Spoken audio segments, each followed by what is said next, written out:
यह एक महंगा होटेल जोठी गोटे राति देवाकू हुए 20,000 टंका।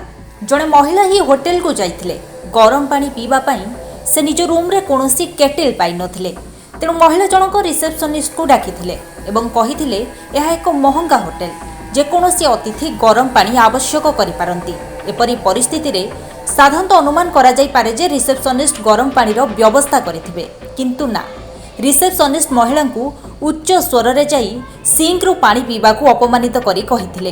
तापरे से चा तैयारी करिवा विषय रे पचारिथिले एवं रिसेप्शनिस्ट को टैप पानी सह चा किपरि प्रस्तुत करिवे बोली मध्य पचारिथिले। एथिपई रिसेप्शनिस्ट उत्तर देइछन्ति जे तुमे तुम बुद्धिर व्यवहार कर।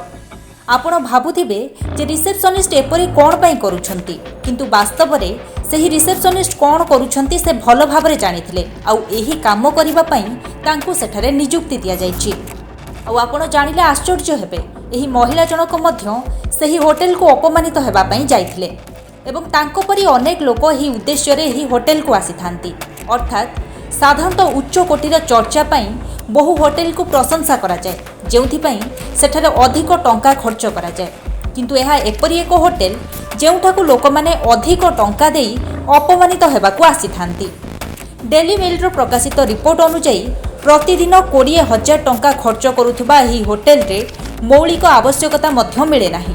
कोनोसी जिनिसर आवश्यक कले सेठारे अपमानित करा जिबा सह अपशब्दर व्यवहार भी करा जाय। आउ एही कारणरू एही होटेल प्रसिद्ध। लोक माने अपमानित हेबा पई एठारे बड़ रकमर टंका दियंती। एहाकू दुनियार एक अद्भुत होटेल भाबरे वर्णना करा जाय। लंडन रे थिबा एही होटेलर नाम हेउछि कारेन होटेल। सेठारे एक समान रेस्टोरेंट चेन रहिछि जहा एही कारणरू प्रसिद्ध। एहार नाम हेउछि करेन डाइनर। करेन होटेल मध्य एही करेन डाइनर चेनर एक अंश विशेष। 2021 मसीहारे करेन डाइनर रेस्टोरेंट रु एहीपरि सेवा आरंभ करा जाइथिला। एहा परे एहा ब्रिटेन रे लॉन्च होइथिला। ब्यूरो रिपोर्ट, जय ओडिशा लाइव।